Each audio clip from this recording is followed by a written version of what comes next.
Innuendo, Book 5 of the Todd Mills Mystery Series. Author R.D. Zimmerman. Publisher Scribble Pub Press, Minneapolis, Minnesota. Narrator Eric Aust. Chapter 17. Todd's day was like a moving sidewalk that he got on and couldn't get off. There was the call he'd received from Tim Chase's publicist to set up this evening's meeting, the numerous developments in the story of Andrew Lyman's murder, and then, of course, there was Rawlings. It was the one thing that Todd kept coming back to, compulsively so. Was there any truth to what Geordie had said about Andrew and Rawlings being involved? All afternoon, as Bradley and he dashed around town, putting together tonight's story, Todd silently sorted through the past couple of months, trying to ascertain if and when and how the two of them could have been carrying on an affair. Saturday afternoon? That Monday morning? Wednesday nights? Was it even logistically possible? And if it had really happened, what did he mean, if anything? No. He now thought as Bradley and he stood on the shore of Lake Harriet waiting for the 6 o'clock. That wasn't right. It did mean something. It meant the world about Rawlings. It said everything about his ability to stick to their agreement, and it said everything about his integrity. For Andy was barely 17, a kid who, by all means, was still learning to cope and establish his own boundaries. If Rawlings had taken advantage of his position as a mentor, what in the hell did that say about him? Shit, Todd thought. He wore a blue shirt with a blue and yellow tie, black pants, and his black leather jacket.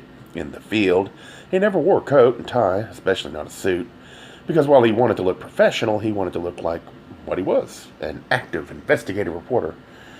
They'd arrived a little over an hour ago with Bradley and he setting up the camera by the water's edge and the ENG truck pulling up on the curb and stretching its microwave mast as high as it would go.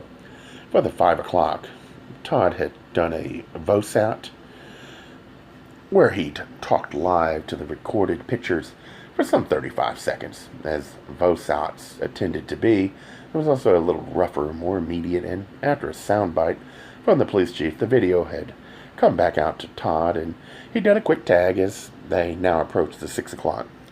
Todd once again ran the IFB wire up the inside of his jacket, pulled it through the back of his collar, and placed the earpiece snugly in his right ear.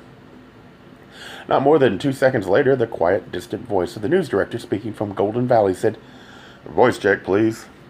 Todd raised his stick mic and said, "Good evening. This is Todd Mills, reporting live from..." "That's perfect, Todd." The 6 p.m. line producer cut in, saying, "We're 2 minutes away." In front of him, Bradley was peering into his Betacam, which rested on a large aluminum tripod. From the camera, a thick snake of a cable stretched across the ground, and then awkwardly across the pedestrian and bicycle path to the ENG truck. Per usual, a crowd had gathered. This group, numbering around 15 and growing. "Is my tie all the way up, Bradley?" "Your tie is perfect." He glanced briefly over the lake, where a gentle wind was sending an endless army of ripples across the surface. With that, the small hill on the opposite shore, and the sunset, it would be the perfect backdrop.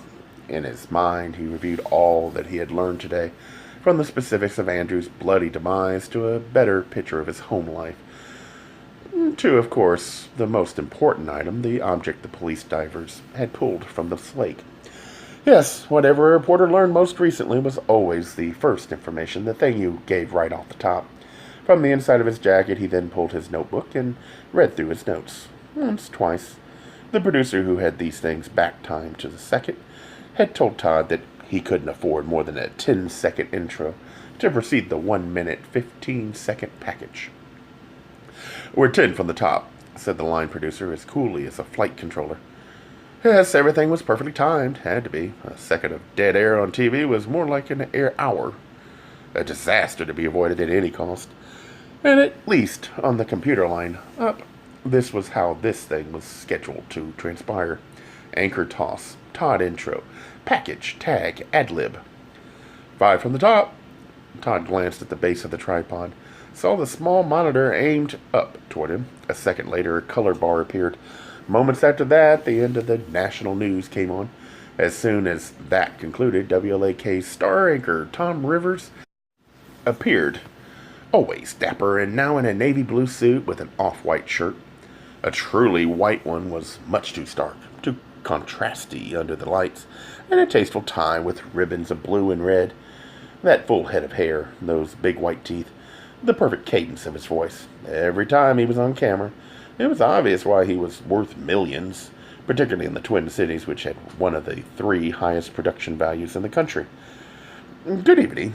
This is the WLAK Evening News, and I'm Tom Rivers. Our stories tonight include the latest on the plans to put a freeway bridge over the scenic St. Croix River, the latest on the upcoming gubernatorial race, and our lead story, an important development in the murder of a teenager in South Minneapolis.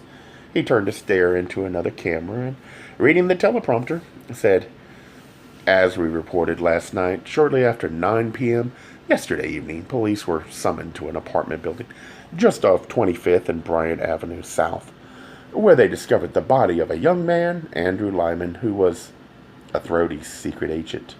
Like voice in Todd's earpiece said, 'Tend to you. Killed by an apparent knife wound to the throat. For the very latest developments, we now join our investigative reporter, Todd Mills, at Lake Harriet.' 5 to you." Tossing it to Todd, Tom Rivers said, "Todd, I understand some important evidence has been discovered. What can you tell us about it?" "Well, Tom," said Todd, looking straight into the lens because he was full on camera. "Following up on a tip, the police came here to Lake Harriet shortly after noon today, offering his roll cue," Todd said, "and what they discovered beneath these waters may very well prove to be the weapon used to kill Andrew Lyman." Todd held his position as they cut to the package that Bradley and he had earlier put together. They began, of course, with the few shots Bradley had been able to catch of the police boats on the lake, and then the camera panned the crowd of gawkers, men and women, walkers and bikers, kids and dogs. The clip showed 2 women with a stroller, a couple of women in nylon jogging suits, a few men, including one guy with sunglasses and a shaved head. As the images went by, Todd went into detail how a hunting knife had been found in about 20 feet of water. It was still too early to tell if they could get any fingerprints from the weapon, but early testing by the police indicated that the blade had been recently exposed to blood. At this point, the police were not inclined to speculate, but many thought it might in fact be linked to the murder. His eyes on the monitor beneath Bradley's camera, Todd now loosely watched as the package with his recorded voiceover, married to the tape, played on. There was a bit of last night's real estate, and the crowd gathered around the apartment building, as well as the all but required shots of the bagged body being carted out. The package continued with some personal information on Andrew Lyman, including his athletic abilities and his popularity, both of which Todd had garnered from one of Andrew's former teachers. They cut briefly to a shot of the domain of queers. The piece then wrapped with a shot of the police chief and his soundbite asking anyone with any information to please come forward. The line producer cued Todd, and then Todd lifted his mic. The package concluded exactly according to schedule, and they came back out to Todd for a live on-camera tag. "Tom, I find this story especially sad," began Todd, "because several months ago I personally met Andrew Lyman and found him a bright, energetic, and handsome young man, eager to complete his high school requirements. Instead, a young man is now dead in what police are describing as a very brutal crime." Beginning the ad-lib, which was essentially just a Q&A, Rivers said, "Can you tell us where you met the victim?" "Oh, brother," thought Todd when he heard the question through his earpiece. What did Rivers think? That they'd met in a sauna under the bushes? Or was Rivers just trying to do it, make Todd say all over again that he was gay? Shit, didn't the entire world already know? "Certainly. I met him when I gave a talk at the Domain of Queers, which is a center for gay, lesbian, bisexual, and transgendered youth. My understanding is that there are a number of runaways there. Is that correct? Had Andrew Lyman run away from home?" Even though Todd knew that Andrew's split from his family had been most acrimonious, WLAK lawyers had advised against broadcasting that information, not out of good taste, but out of fear of offending the family and tempting legal fate. Evidently, though, Rivers hadn't gotten that information, or had spaced it, which would have surprised no one at WLAK. With no choice, Todd walked around this issue as gingerly as he could. "Say, Tom, I've been told only that Andrew had not been in contact with his family, and that news of his death came as a total shock to his parents." "I'm sure it did. You mentioned that the police went down to Lake Harriet to follow up on a tip. Can you tell me anything more about that? My understanding is that they received an anonymous tip, a call from someone who'd been down at the lake and seen something rather mysterious. The police aren't saying anything more, but evidently that is what's behind the police chief's request for anyone with information to come forward in the hope of learning more. They wanted the tip caller to come forward and identify him or herself. I see. And thank you, Todd, for a most interesting report. Rivers paused, turned back toward the first camera, and said, "In other news today," as Todd stood quite still, he heard the slight snap as the audio transmission was broken, then looked down and saw the image on the monitor disappear. Raising his head from behind the camera, Bradley said, "You're clear, Todd." Todd lowered the mic, rocked his head from side to side until his neck cracked, and then carefully lifted the earpiece from his right ear. Okay, he thought, that was done. Now on to the next. A quick dinner with Rawlins, and then wine with one of the most popular stars in the world. Gay Mysteries audiobooks. I think it is easy to hate a label, but a face humanizes the word. So this effort is twofold. To offer comfort to those like myself that your world didn't end because you don't fit into the view of acceptable society on both sides.